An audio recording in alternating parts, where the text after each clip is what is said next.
Un dos momentos máis emocionantes da última viaxe á Arxentina foi o encontro cos descendentes do tío Modesto que emigrou a Arxentina nos anos 30. Viven na Prata, desprazáronse ata a cidade de Bos Aires e con eles mantivemos unha conversa.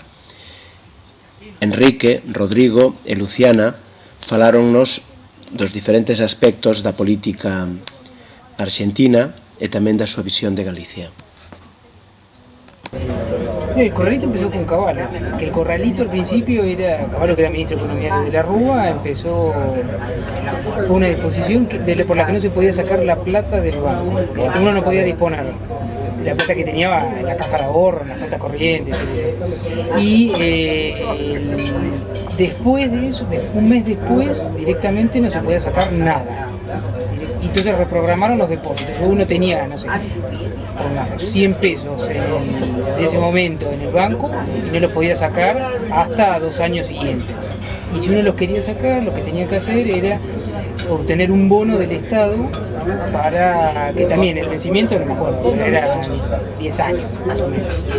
En promedio era así, había varios tipos de bonos, todo dependía del monto de los depósitos y demás. En general la mayoría de la gente que tenía depósitos en dólares se los transformaron en pesos, pero no 1 a 1, sino a 1.40. Y el dólar en el mercado libre había llegado hasta 3 y pico, entre 3 y 4 pesos varió durante un año más o menos. Ahora está 3 pesos. Quiere decir que el 30% de la cosa, del monto del ahorro, se perdió en dólares.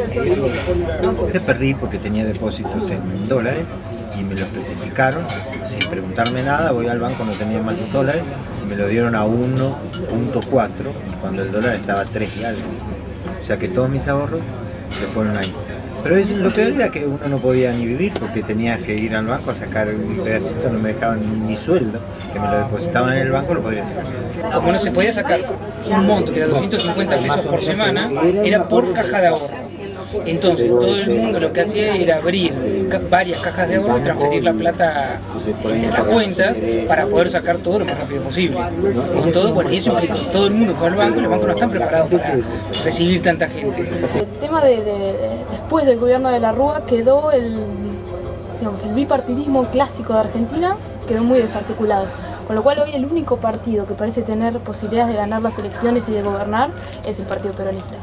Y hoy parece que las elecciones se disputan al interior del partido y con distintas internas y corrientes dentro del propio partido.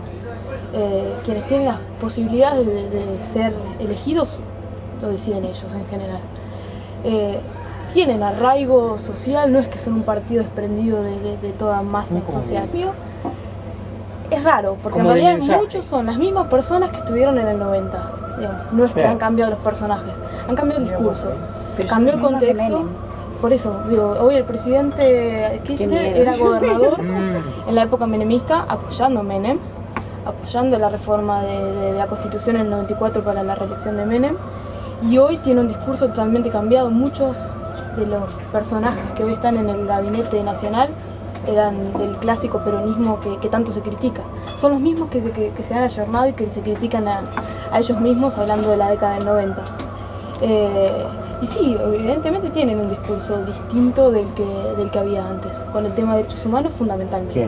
Sí. El gobierno actual tiene mucho trabajo en derechos humanos. La derogación de estas leyes fue algo que se venía pidiendo desde que salieron en los 80. Creo que lo tuvo que hacer, en realidad, y algunas cosas le tuvo menos costo para hacerlas. Es un cambio que se va dando todavía. Después del 2001 algo había que cambiar en cuanto a clase política. Estaban muy deslegitimados, la gente no creía en la democracia. Acá hubo una frase que era el que se vayan todos, y parecía que no iba a haber recambio político para eso.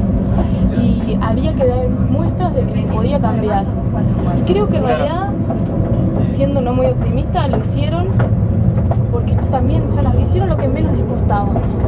Estos son guiños hacia lo que la gente quería, como es la política de derechos humanos, que de hecho le cuesta políticamente, pero lo puede hacer, y no tanto redistribución del ingreso, cosas que en realidad implica cambiar la situación más estructural, digamos, esto que decía hoy, un proyecto más a largo plazo. Yo vi España en la época de Franco, que yo era muy joven, y ahí vine medio como asustado de lo que es España atrasada y todo. Después en el 95 vi una España floreciente y una Galicia impecable. acuerdo estando ahí, yo preguntaba, me acuerdo, mira, te voy a repetir algo que le dije una vez cuando iba con Fabiola, creo, y con Ramón, que fui ahí, llegué a Massaire, que ellos me llevaron en su auto, su camioneta, entonces era una maravilla, era como que yo ya lo había conocido. Y yo le dije unas cosas que es cierto, yo nunca me iría de mi país, de acá, pero si algún día tendría que irme a algún lado, ya sabía cuál era mi lugar, ¿eh? A mí me habían contado en realidad que los inmigrantes de España habían venido acá, los españoles, porque eran pobres allá.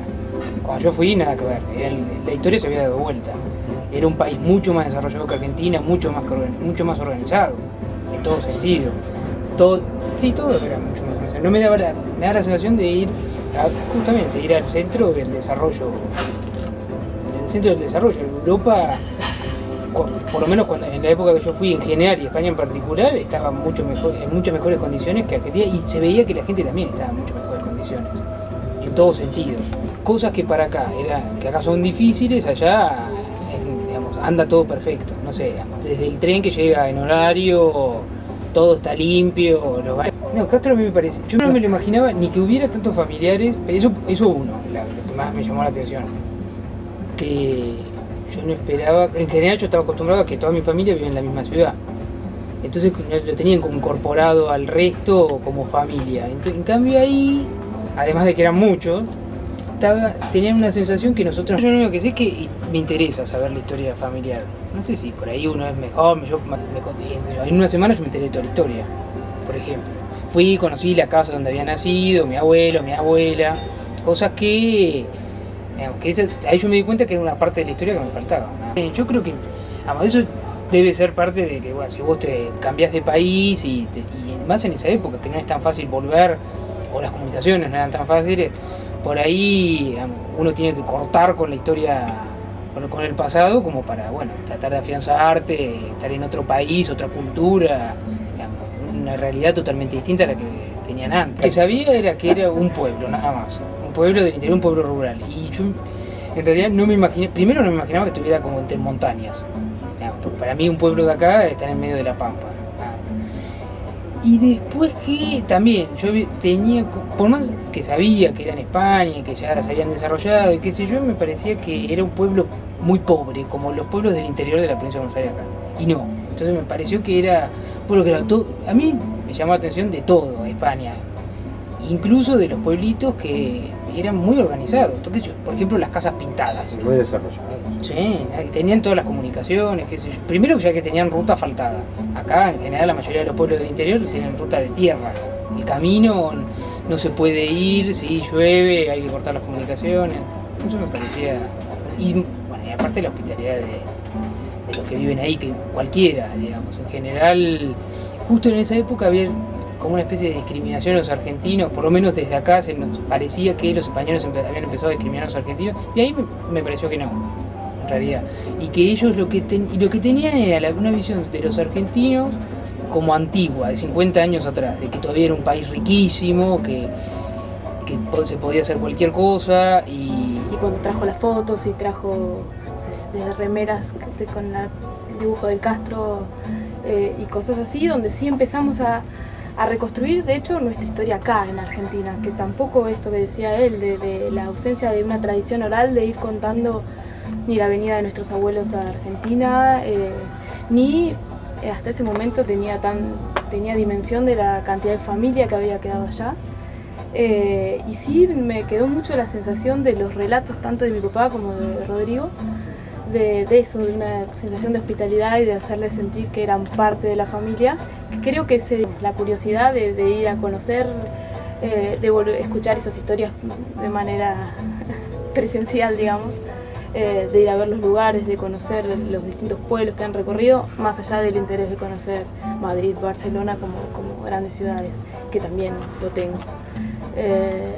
Sí, de ir a conocer los pueblos, a Pepita, a cosas que he escuchado y que más que por fotos, y algunos que de hecho que han venido a Argentina y que me cuesta todavía encajar de qué parte de la familia son, porque no tengo como la globalidad de ellos que han recorrido las distintas casas y les han contado las historias.